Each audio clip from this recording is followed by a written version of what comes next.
सांगलीकर नागरिकांनो, घाबरू नका. शासन आणि आम्ही सर्वजण तुमच्या सोबत असल्याचं सांगत पूरग्रस्त नागरिकांना आमदार सुधीर गाडगीळ यांनी आधार दिलाय.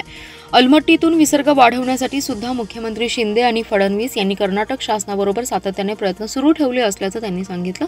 गाडगीळ यांनी जामवाडी, सूर्यवंशी प्लॉट, मगरमच्छ कॉलनी, काकानगर, शिवशंभो चौक, कर्नाळ रोड, पोलीस चौकी, वखार भाग, ईदगाह मैदानाजवळ, सांगलीवाडी, गावडे, मळा, कदमवाडी रोड या भागात पूर परिस्थितीची पाहणी केली आहे. तसेच पुराची भीती वाटत असलेल्या नागरिकांशी संवाद साधलाय. गाडगीळ युवा मंचचे कार्यकर्ते आणि माजी नगरसेवक सतत पूरग्रस्त भागाच्या संपर्कात आणि मदत कार्याला गती देण्यामध्ये व्यस्त आहेत. गाडगीळ म्हणाले, सांगलीतील पूरस्थितीबाबत मुख्यमंत्री एकनाथ शिंदे, उपमुख्यमंत्री देवेंद्र फडणवीस तसेच उपमुख्यमंत्री अजित पवार यांच्या संपर्कात असून अलमट्टीतून विसर्ग वाढवण्यासाठी कर्नाटक शासनाबरोबर प्रयत्न सुरू आहेत. सांगलीतील नागरिकांनी घाबरून जाऊ नये, धीर सोडू नये. शासन या संकटात त्यांच्या पाठीशी ठामपणे उभं राहणार आहे. पालकमंत्री सुरेश खाडे यांनीही पूर परिस्थितीवर नियंत्रण मिळवण्यासाठी प्रयत्न करत आहेत. तसेच ताकारी आणि म्हैसाळ या सिंचन योजना सुरू करून काही पाणी दुष्काळग्रस्त पूर्व भागात वळवण्याचे आदेश त्यांनी दिलेत.